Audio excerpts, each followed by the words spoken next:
Hello, everyone, and thanks so much for joining us today. I'm so glad you're all here. This must be a really timely and important topic, which, of course, is what we aim to provide each month at our free monthly webinar. But we had an unusually high response to this. So we have a lot of content. We've made it very interactive. So we should probably get started. My name is Rita Wolfson. I am the founder of Financial Social Work. With me is my assistant, Vonda is here to help us, and I'm always happy to have her here with me. So, trauma-informed financial healing strategies. Here are some basic suggestions and commonly asked questions for everyone. So you can check the chat box, and Vonda has information in there. One of the most often asked questions are for copies of the slides, but those are proprietary. We spend hours and hours and days creating them. But the recording will be on our website, it will be on our Facebook page, and our YouTube channel by next week. And people who register do receive the recording via email. You can put your questions into the question box throughout the webinar, and we will take as many as we have time for at the end. And in the chat box is this link if you have any problems with this go-to webinar platform. So this is something I don't usually do, but we are going to start off with a poll. And let's launch that poll and get everybody involved. How concerned are you about a recession? That R word for recession has been floating around for about 2 to 3 months. And there's a reason I'm asking this question, and you'll see how it fits in with our topic in just a few minutes. So, one of the best things about our financial social work community is the uh, interaction we always have from our attending audience. So go ahead and vote. 76% of you have voted. I'm going to give it just a few more seconds, see if we can get 80% of you engaged, and then I'll share the results with you. Okay, we have 80%. Let's go ahead and close it, and I will share the results with you. So we do range from some of you not being concerned at all, most of you being very concerned, and some of you being extremely concerned. And I would like you to go ahead and hold on to your response and to how you thought and felt when you saw that word recession, because I think it will help everyone to gain clarity on all of the content I'm about to share with you. So I hope you will all stay with us because we do have a very special announcement at the end of this webinar. So we're here to talk about financial trauma in particular, but we're going to just take a quick look at trauma, an emotional wound or shock that causes substantial, sometimes lasting damage to psychological development. So, which of these come to mind when you hear the word trauma? Okay, let's pull up that poll. We have 5 polls in all, which is more than we usually do have, but I think they'll all be very worthwhile. Okay, So you've started your voting.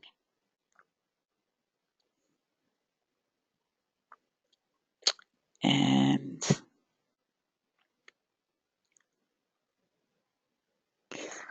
you're pretty even across the board, which I think we would all anticipate.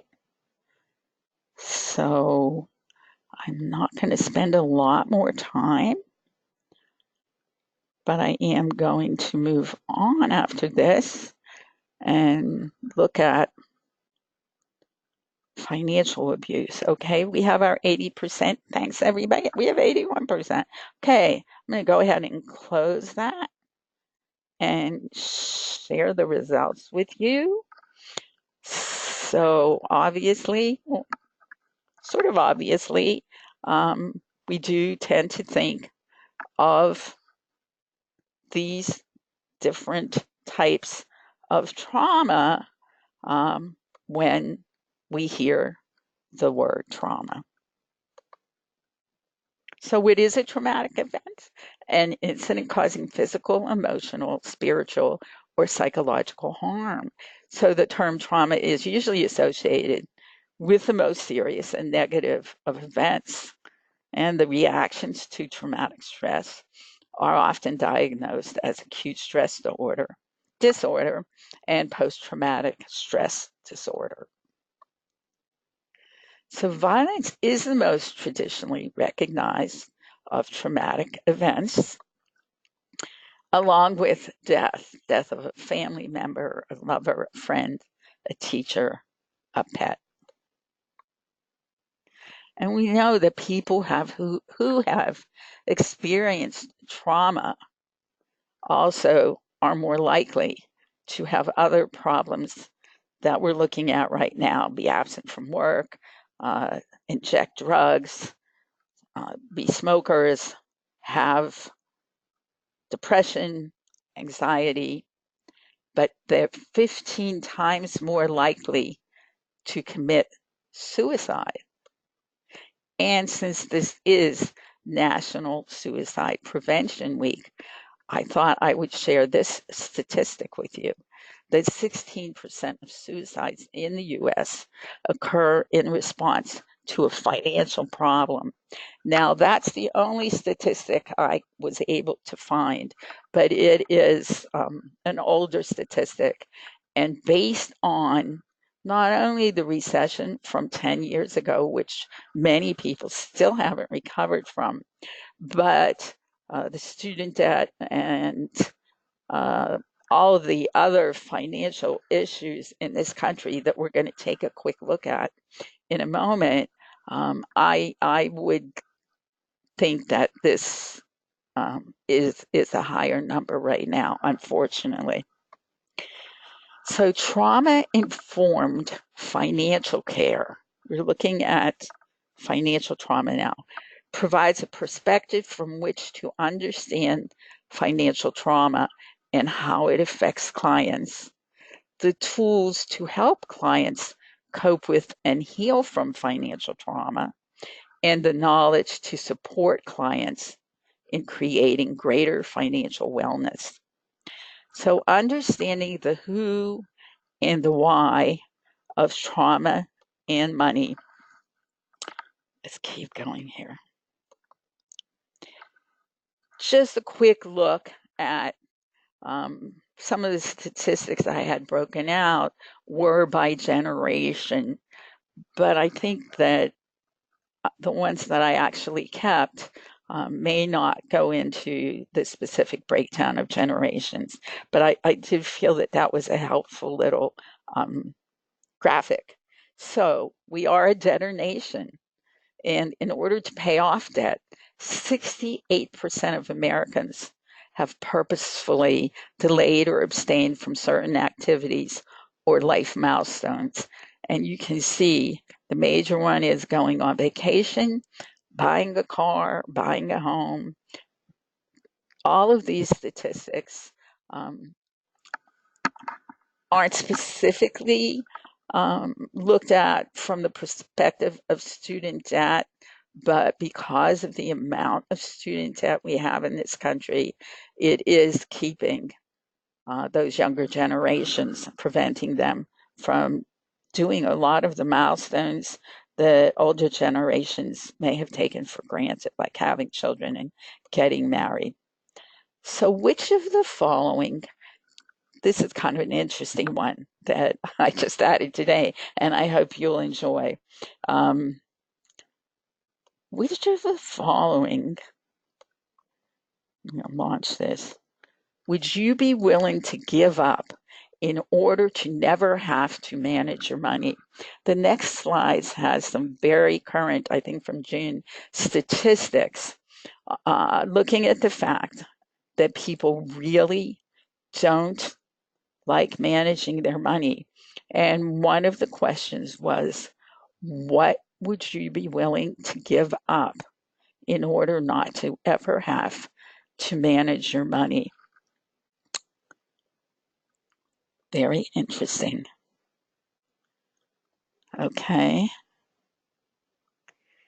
And they've been doing this research and polling for a number of years now. And I tend to find some of these statistics so very interesting. Vonda, on the other hand, sometimes pulls me back and says, okay, we don't need so many. All right, just another 5 seconds. I'll count it down and then I'll share it with you.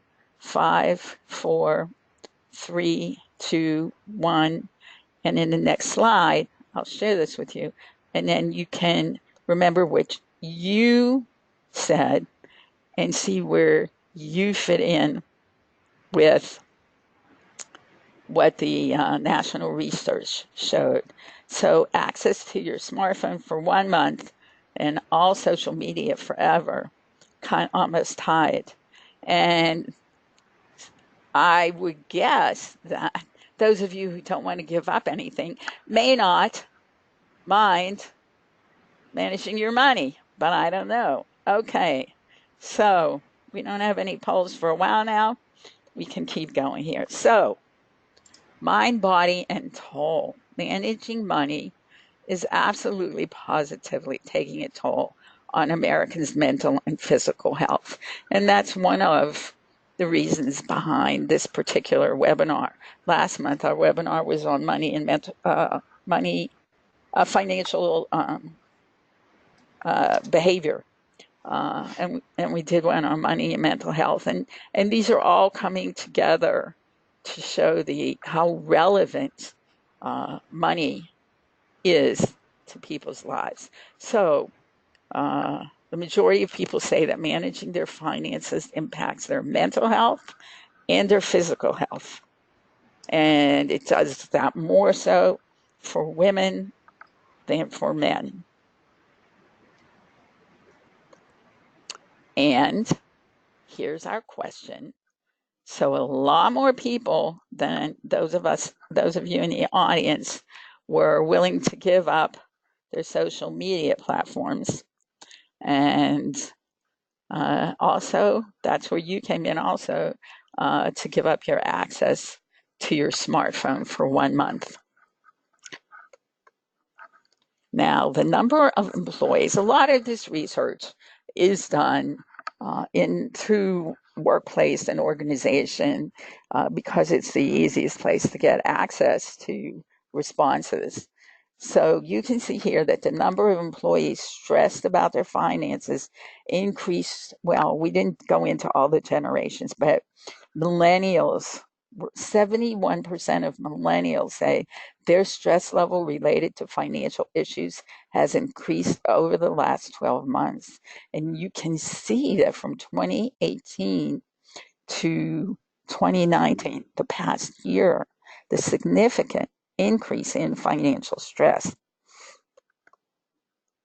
65% of women and 52% of men said that financial matters cause them the most stress. This is because housing costs have risen faster than income for decades.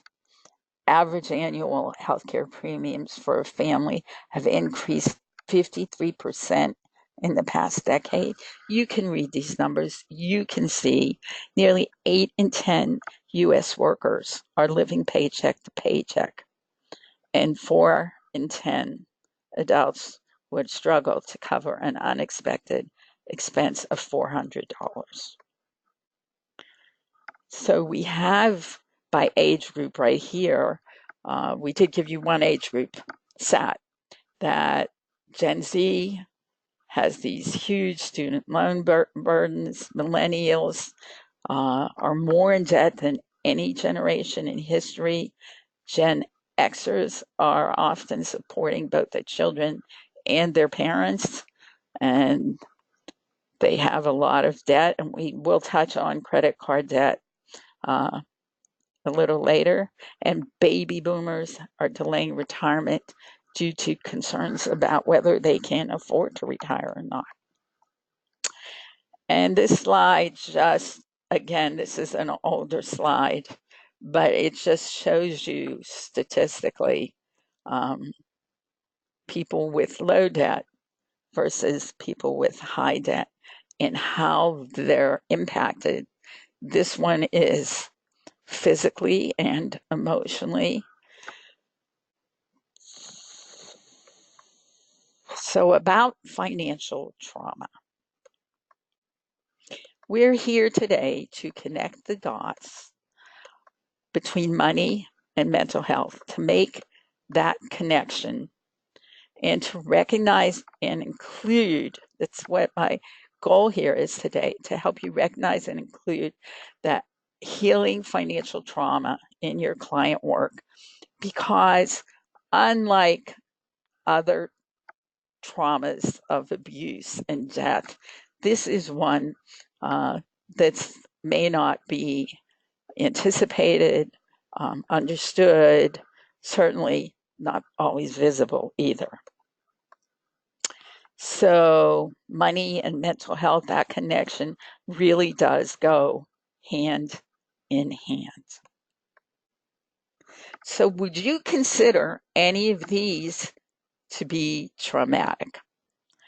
Well, since we've been together for about 12 or 15 minutes, I would hope that by this time you understand that these can be very traumatic for certain populations, if not for all of us. Again, looking back at the word recession, how did it make you feel to think about a potential recession? So, what does money represent to you? This is our fourth of 5 polls. I'm going to launch it. This is an important piece of the puzzle when we're working with clients around financial issues and financial trauma. What does money represent? Okay, you are voting. Certainly, the list of things that money represents can go on and on and on. If you would like to list some of the other things that money might represent to you, go ahead and put that in the chat box. No, in the question box. And Vonda can share some of that with us when we get to the Q&A. Okay, I'm going to go ahead and close out this poll and share it with you. Oh, okay, I pushed the wrong button. Not good. Okay. So I want to close this poll and I want to share the results with you. So for the absolute majority of us, it represents security, safety, and status. And as I said, the list is lengthy. And if you want to share it with the rest of us, you can in the question box. So I'm going to hide that. And we only have one more poll later on. And let's see where we are. What is financial trauma? Unhealthy reaction to financial problems and stress that reduce the ability to cope or to function at home or at work. What causes financial trauma? Negative money experiences. It might be one major or multiple smaller negative money experiences, and the result is that experience or those experiences contribute to harmful thoughts, feelings, attitudes, and beliefs about money. And it is our thoughts, feelings, attitudes, and beliefs about money that contribute to unhealthy financial behavior. And we'll talk about financial behavior in a few moments, which is how we earn, spend, save, share, and borrow. That's what I consider to be our financial behavior. And when we are unhealthy with those behaviors, it does contribute to a great deal of financial stress and problems. So we know that trauma can and does affect finances, not only here on Maslow's hierarchy of needs, where he talks about basic needs, security, employment, money, and resources, but if we look at physiological needs, food, water, clothes, shelter, a good many of those also have an expense attached to them. And social determinants of health play a role in this also. We need housing, education, social support, income, employment. We start to see this whole picture of the role of financial wellness, of financial health, not only in trauma, but in people's lives in every area. So, what are some of the factors that contribute to financial trauma? Well, there's a lot more involved than dollars, cents, or debt. Bankruptcy, unemployment, food insecurity, violence and abuse, which we've talked about, substance abuse, poor coping skills, behavioral problems, academic problems, lack of support system. We have debt is a major one. Genetics can contribute, an accident of any kind, previous traumatic experiences, poor sense of self, low self-esteem, living near or below the poverty line, or all existing mental, physical, neurological, or emotional health problems. All of these are risk factors that contribute to financial trauma. So, what does financial trauma look like? Well, there's a long list here, and we have more on the next few slides. So, go ahead and just take a look at them. And while certainly many of these on the list of what financial trauma looks like are also parts of other uh, physical, emotional, psychological challenges and problems.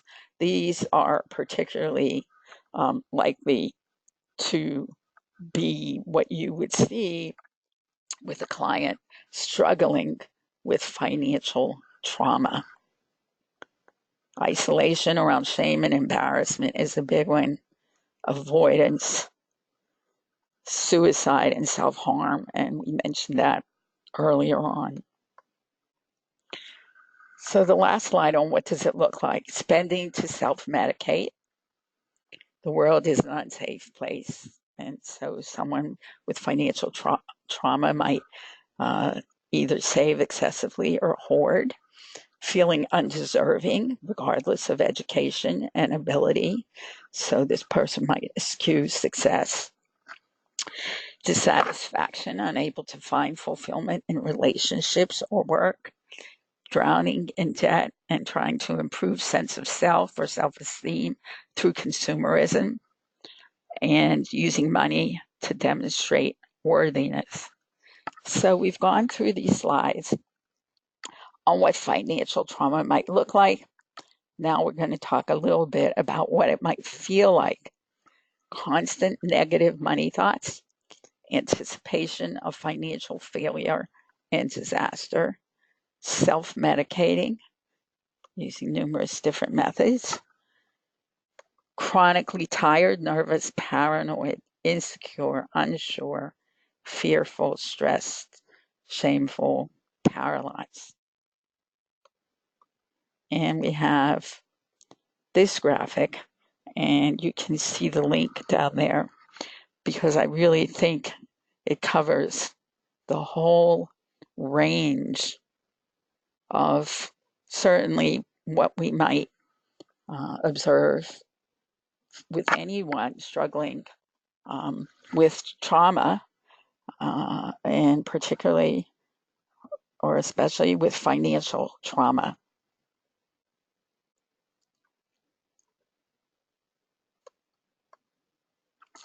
So financial health and healing is about more than dollars, cents, debt, or budgets. And that's where financial social work comes in. That's what we do. We address the client's relationship with money and with self. And that's the foundation that drives a client's financial behavior. That's how we earn, spend, save, share, and borrow. And while it's somewhat simplistic, you can see my little dancing arrow. It's really what determines our financial circumstances, ours or our clients. So behavioral change, of course, financial social work is a behavioral model, and it's always about behavior. But there's certainly, a lot involved, which is why I'm covering so many different areas in this presentation. So this is our representation of what's involved in our relationship with money and in our relationship with self. We call it the whole person financial health model. You can see that technology plays a role, that our relationships and our friendships play a role, that financial social work is strength-based, and it's a holistic, interactive, introspective, multidisciplinary approach. We have the whole component of self. We have where you are in the life cycle. We have those who are in our communities, family, colleagues, friends. These are things that we don't traditionally consider when we're talking about money, behavior, and health, physical health, psychological, emotional, mental health. So money is a source of many different thoughts, feelings, attitudes, and beliefs, make it difficult to talk about, understand, or manage. And self is the relationship we each have with ourselves, and that's as important as our relationship we have with our money. Behavior, I hope by now you have it, is how we earn, spend, save, share, and borrow. The other people in our lives, they influence our financial decisions directly and indirectly. They play a huge part, even when we're not aware of it. Society, money does exist in a society which is constantly bombarding us with buy messages via social media, media, and politics. Where we are in the life cycle, there are financial tasks and expectations intended to be met. Many of them, or at least some of them, were formerly met by our jobs, our employers, the government, but now we as individuals are left to manage them, and too often poorly prepared to do so. And the financial problems and the stress they cause are detrimental to physical, mental, emotional, and our psychological well-being. So, our final poll for today is, how much credit card do you think the average U.S. household currently owes?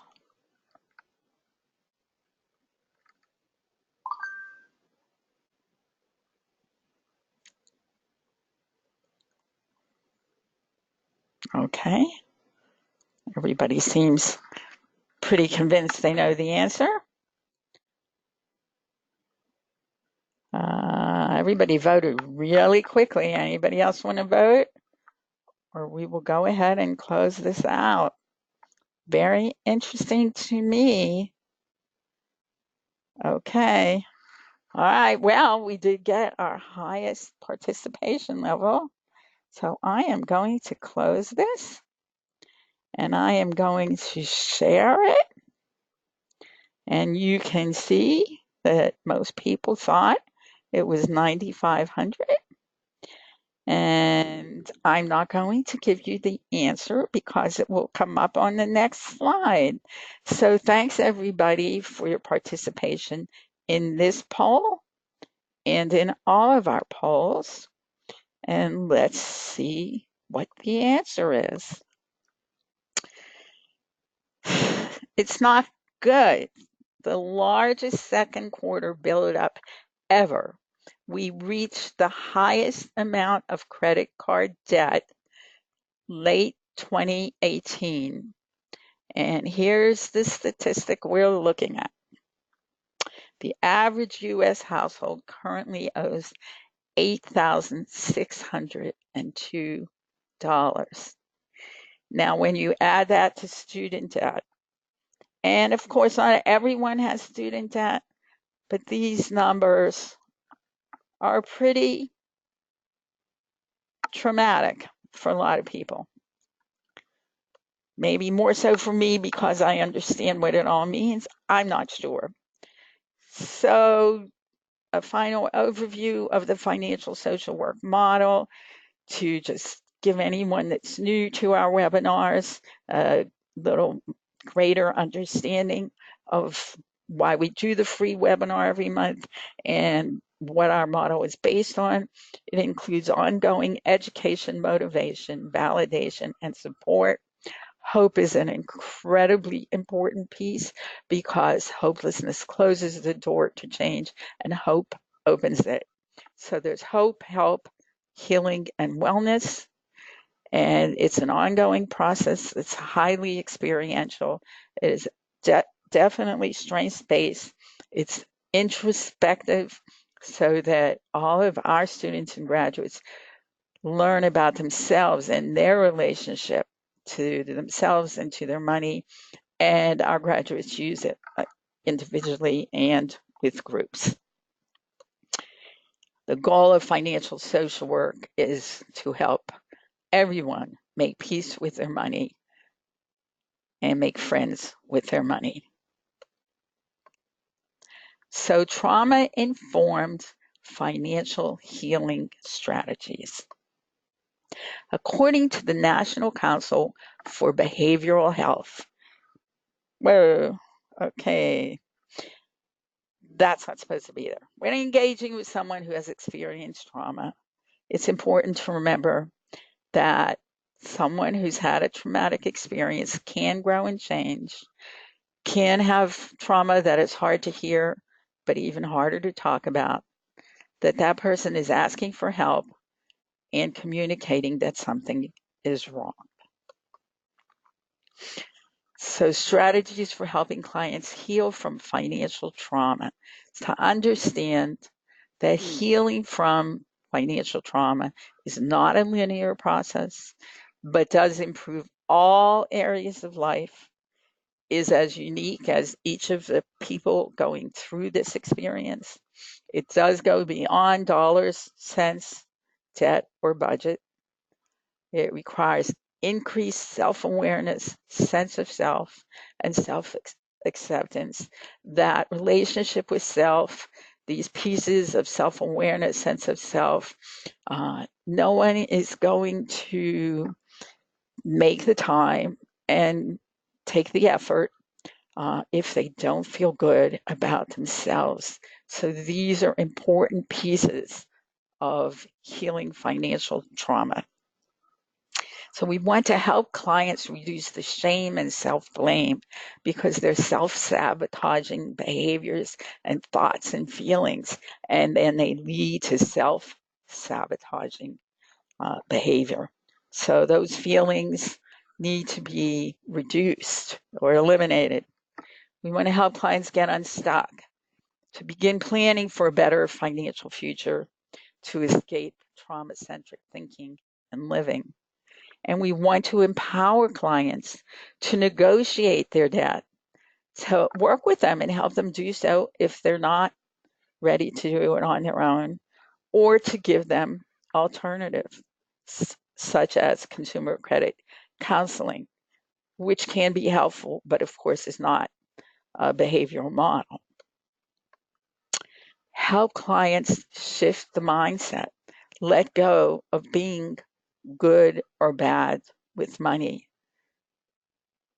This kind of thinking is very self-sabotaging, and it's important to be more neutral about money and feel better about money and think more positively about money. Work with clients to help them to start small. We don't want to start with a budget because nobody likes the B word. So if you start with, let's make a budget, and we start telling clients what they need to eliminate, that's not going to work. And I could ask you to think about one word that you won't see in this presentation. And if I remember, I'll come back to it at the very end to see if you notice the word that isn't on any of these slides. So let's start small. Let's be honest with ourselves and others about our financial circumstances. Let's avoid extremes. 180 degrees from sick is still sick. We don't want to go from overspending to hoarding. We need to practice patience. No one gets into financial stress or problems or debt overnight, and we're not going to get out of it overnight. Let's talk about money. Think about how few places and opportunities people, clients, everyone has to talk about money. Let's help clients learn the language of money. Let's help them have a safe place to talk about money, to ask the questions they have about money. We still don't talk about money in this culture. We'll talk about sex before we talk about money, except for me, because I talk a lot about money, not much about sex. And we just mentioned shifting their mindset. So work with clients to help them to be more hopeful, to avoid re-triggering the trauma, to embrace financial self-care. This does remind me that we've been doing a monthly free webinar for many years, and they're all recorded. They're on our YouTube channel, and they're on our website. We did one or two maybe on financial self-care. So if you'd like to know more about that, you could watch one of those videos. We need to help clients to develop better coping skills, to cope with their finances, to cope with financial trauma. It's out there. It's not going away. Every day we wake up, we get to make new choices about how we spend our money, what we do with it. So help them develop better coping skills and improve decision-making ability. The better choices we make, the better choices we'll have. And to avoid stressful financial situations. Don't go to the mall when something's on sale. Don't drive past your favorite stores. Don't start running up debt for holidays. We have lots of recordings of holiday spending webinars also. Help clients to rethink locus of control.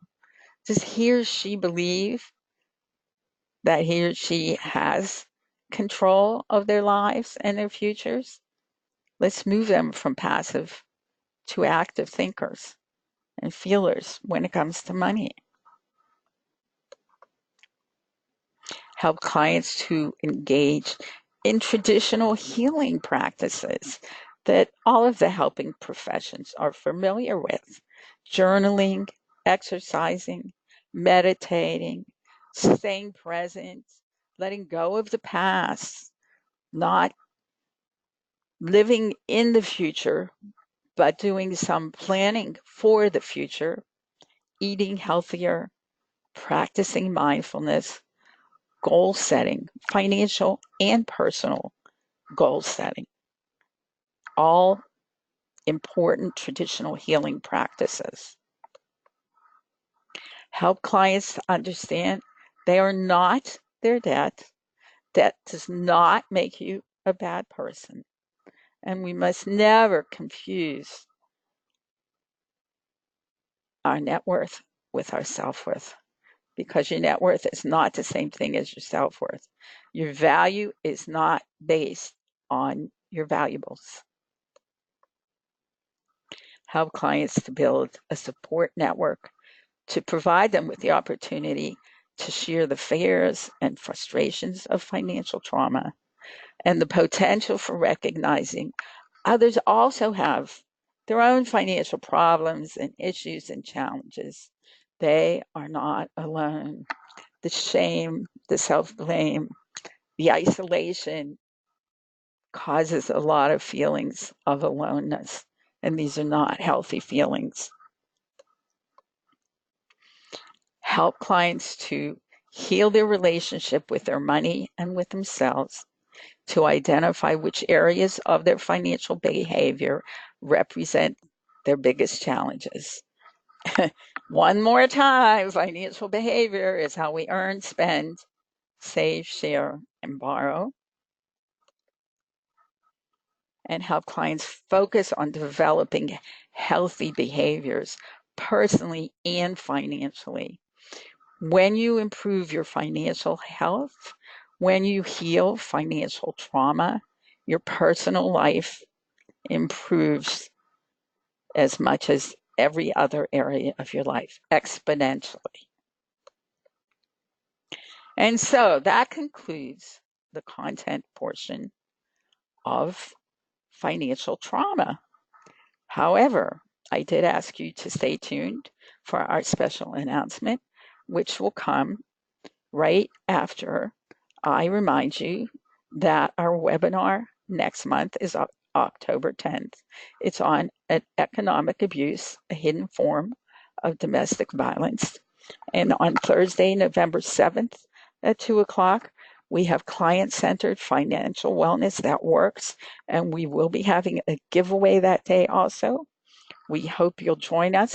Both of those webinars are up on our website for you to register now. And so this is our financial social work certification. It is self-study and self-paced. Our students have 6 months to complete it, and there's an online final exam that students have 2 weeks to complete. The cost is $595. It does include 20 CEUs. We have graduates across the country and around the world.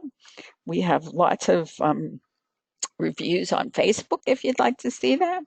But our big announcement, once a year, we do try to put the certification on promotion. And this is when we're doing that. So until the end of this month, the certification is reduced $100. It's the only time this year that that will happen.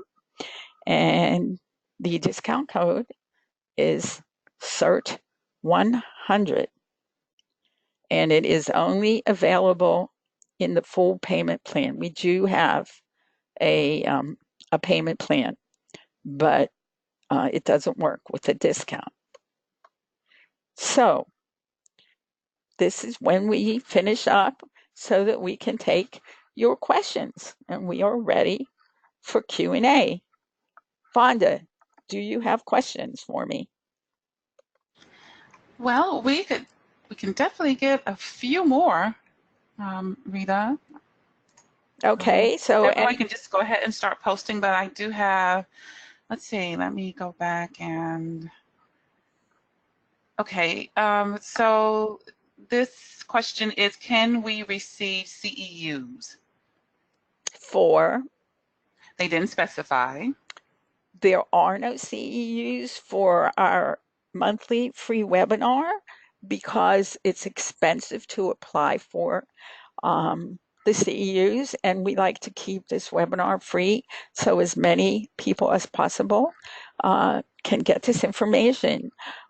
With our certification, it does include 20 CEUs from the National NASW, National Association of Social Workers. So I think that answers two potential questions. I think so. And we have a question. Will the certification prepare me to help clients with financial trauma? Yes. Um, Everything that we talked about today, those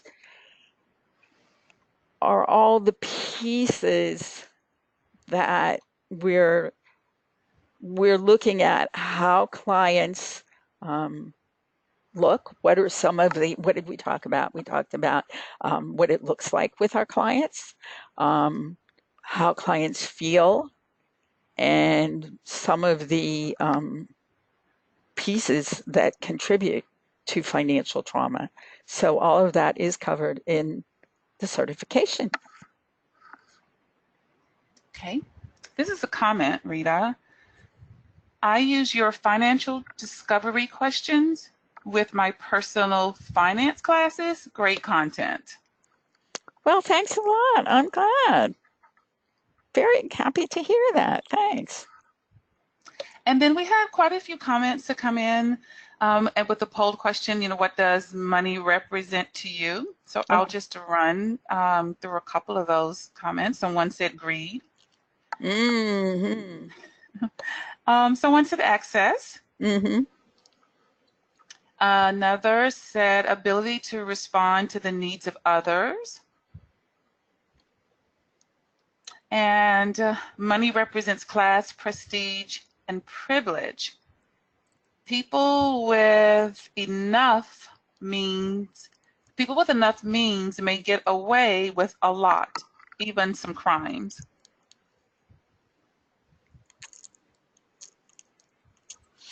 I think we have to be careful about some of that thinking that the rich are different and we don't want to be rich.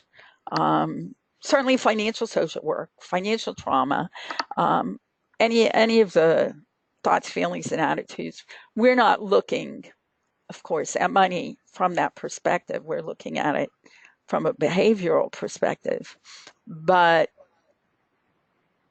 it allows us to disconnect from our money and to avoid our money when we allow ourselves to think that we don't want to be like them, greedy, selfish.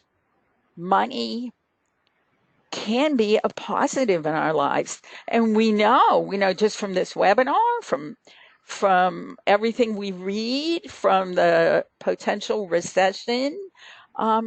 There's money is very fluid. It's always changing, and it's always going to impact our lives. So without health care, we're just going to get sicker. And the clients, if we work with low income clients, they're struggling on every level. If we don't have the money for college, and I don't know who really has that kind of money. I believe today I saw that the best college in the country and I didn't have time to read it. I'm guessing it was Yale or Harvard, had a $239,000 annual price tag. Let's be realistic about money, what it can do and what it can't do, what it does represent and what it doesn't represent. Let's help our clients understand their relationship with their money. Money is not a bad thing. It's not bad or good. It's kind of indifferent actually. It's what we use to buy things. We don't have to buy yachts or new cars every year or the new iPhone. But if we can go to the doctor, I think that's a good thing. If we have food on the table, it doesn't have to be caviar or filet mignon, but whatever it is, if we can feed our families, I think that's a good thing. And we live in a country today where more and more social supports are disappearing. So we really need to help clients be able to understand more about money and be able to manage their money. That's my response.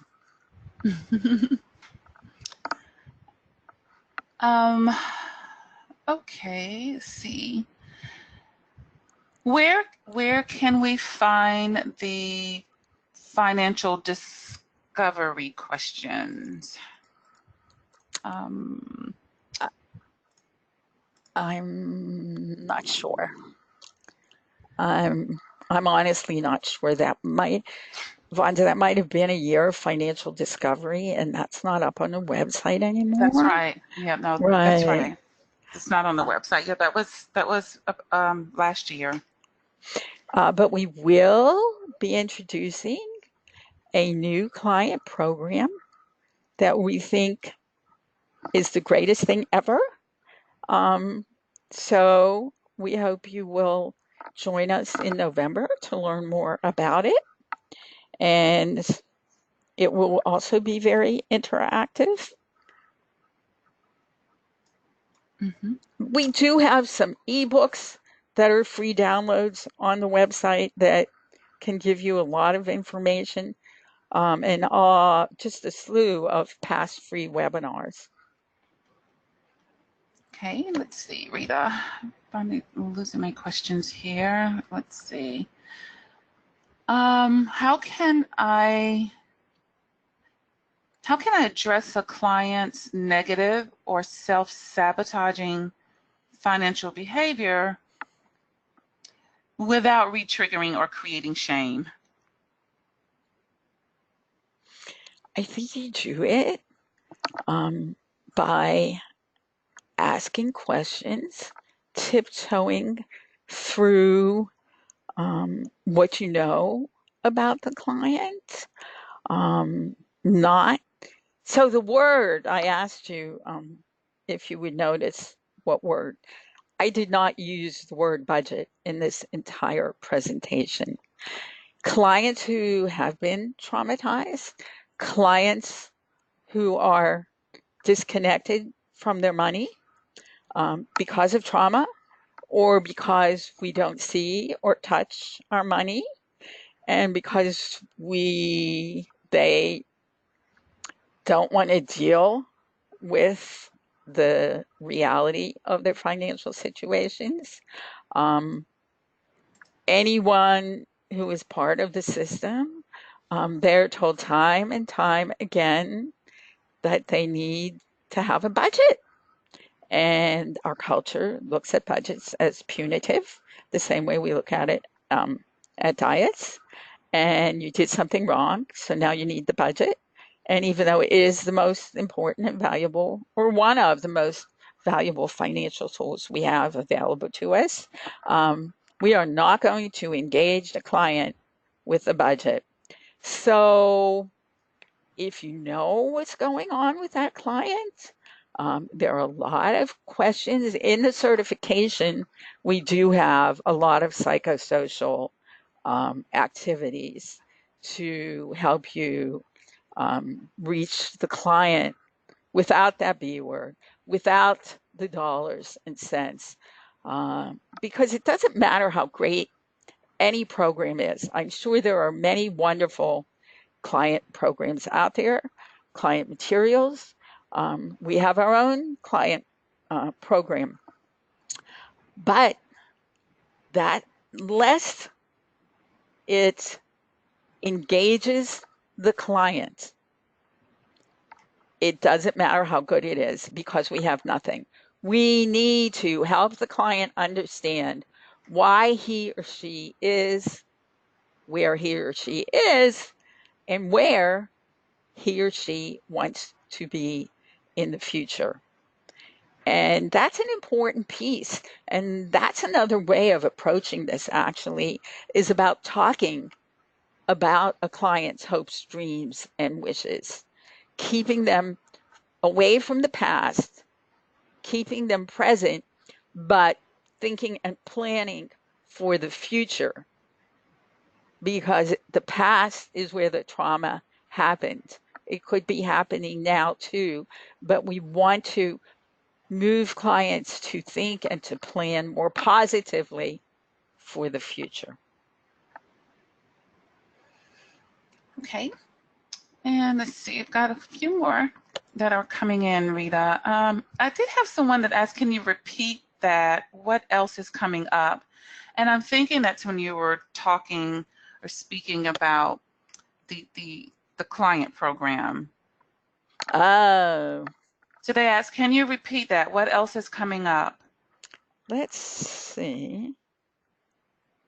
Okay, we have a new client-centered financial wellness program, and it is called Your Journey to Financial Wellness. And it is a totally immersive program that is very exciting. And we will be introducing it and giving several programs away on Thursday, November 7th. Traditionally in November, we do our stress less, spend less holiday planning guide, but this is our very exciting new approach that we know will make a difference in clients' lives. So you should be able to register on the website. Well, you can register on the website for it right now. And let's see, it's right at 3, Rita, so I can ask, I'll ask this one and then you tell me if you want me to ask some more. I'm a licensed social worker and would love to work with this issue. Do you have any suggestions? Oh, they're asking about Pacific location. Do you have any suggestions about where there would be work in Atlanta? Well, it's an interesting question, and from time to time we're asked that. I don't think right now anyone you're going to find a job description asking for a financial therapist. Well, okay, let me take that back.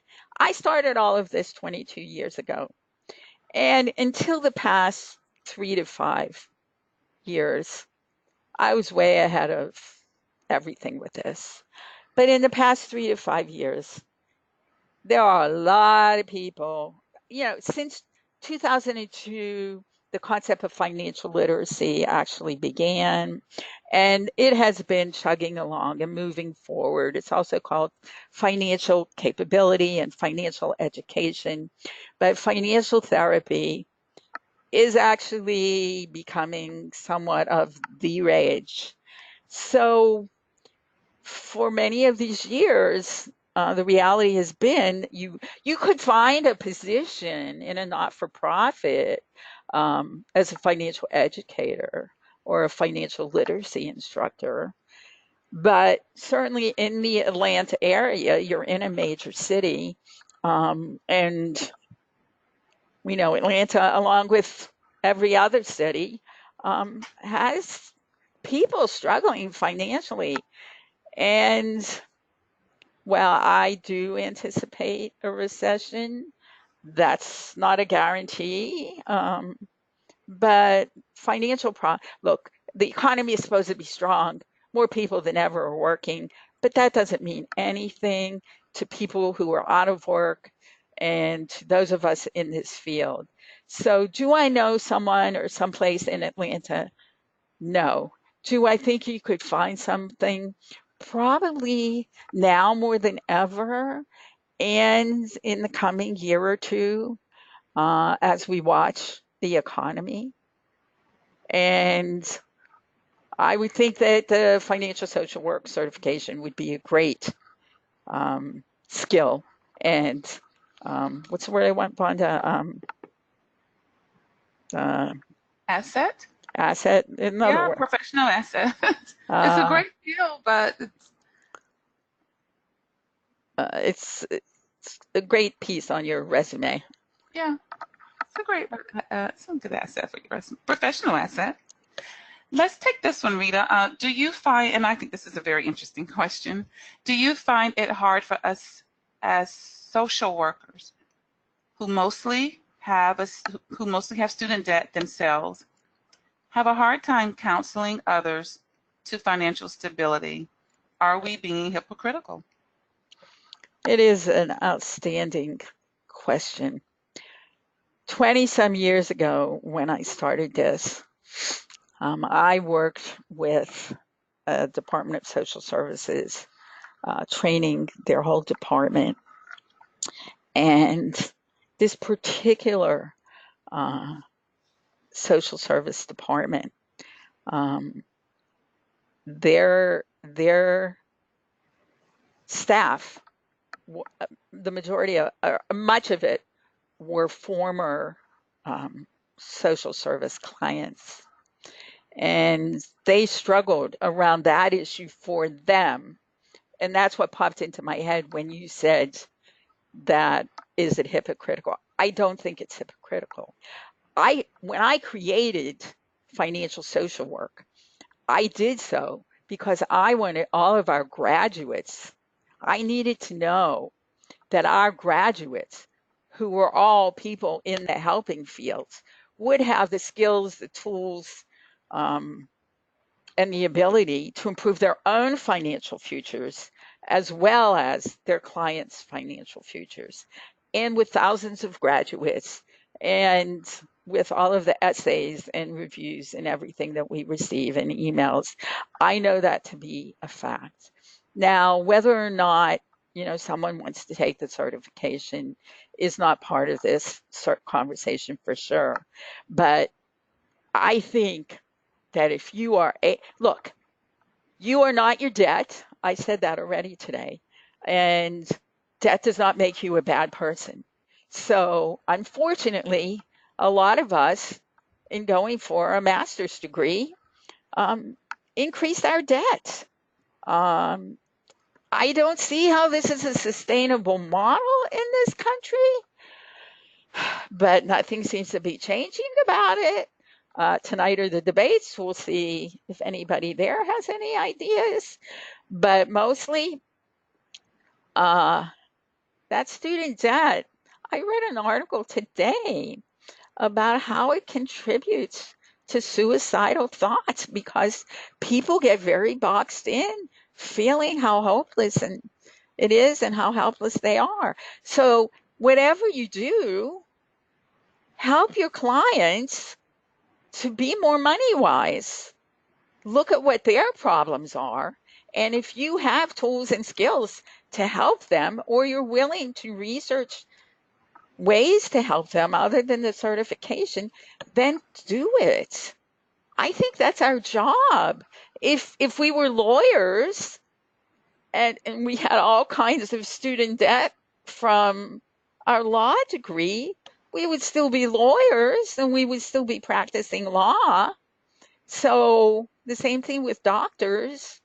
I think if you have the skills and the tools to help clients, whether it's to access more services, which again, sadly, as I mentioned, seem to be disappearing a lot faster than they're increasing, Any way you can help a client, I think that's what we're here for. And Rita, this one just came in. It's specific, but I'm still in my MSW program. Should I wait to complete the certification until after I graduate? I know the word I was looking for before. It was What? credential, Vonda. Uh, But, yes, it graduate is. school can be, pretty overwhelming. We do have students and graduates who take the certification while in school, but it's going to depend on certainly on your load, your academic load. It is a great credential for your resume. And while I've talked about it's only in recent years where some of this has become so popular. I know that even a decade ago, our graduates were telling us that financial social work credential, and you would be certified as a financial social worker if you're in an MSW program. Um, uh, People wanted to know what it was. They were very curious about it. And so it was very helpful on resumes. You want to take another one or Sure. 6309? Well, if those who are here and if they're bringing in questions, I'm good with it if they are. Okay. What could you use in place of the B word when speaking with a client? Oh, that's a good one. We use personal spending and savings plan, and I'm happy to share that with you. It's not that different from the budget, but people watch and see if you use that with a client. The concept that it's personal, it has the word spending and it has the word saving. And it just doesn't have that negative connotation of the budget. So try it and see, because we get lots of feedback. The clients are much more responsible to that. I'm glad to ask. Let's see. I think this is a comment. I think that it's nice to help our clients to want to earn more. Okay. Oh, okay. I was thinking that was probably something that what does money represent to you? I think that's just some feedback from working with clients. Well, let me just say, and if we need to finish with this, that's fine. But the system is broken. It doesn't reward hard work. I've heard too many stories of women, single moms, who have worked very hard in their jobs and been offered promotions, but some little bit of a raise would take away their childcare, and so they couldn't take the raise or the promotion. It's not a good set of circumstances, but um, we have to just we have to keep one foot in front of the other. We have to help clients as much as we can. And, that's what we do here at the Center for Financial Social Work every day. And I'm sure that most of you do the same thing. So should we wind this up, Vonda? We can wind it up. Thanks, everybody. I know a lot of you stayed with us and we appreciate it. And we hope to see you back here next month and especially in November. And we hope some of you will take advantage of this $100 coupon. Have a great rest of the day. Bye now.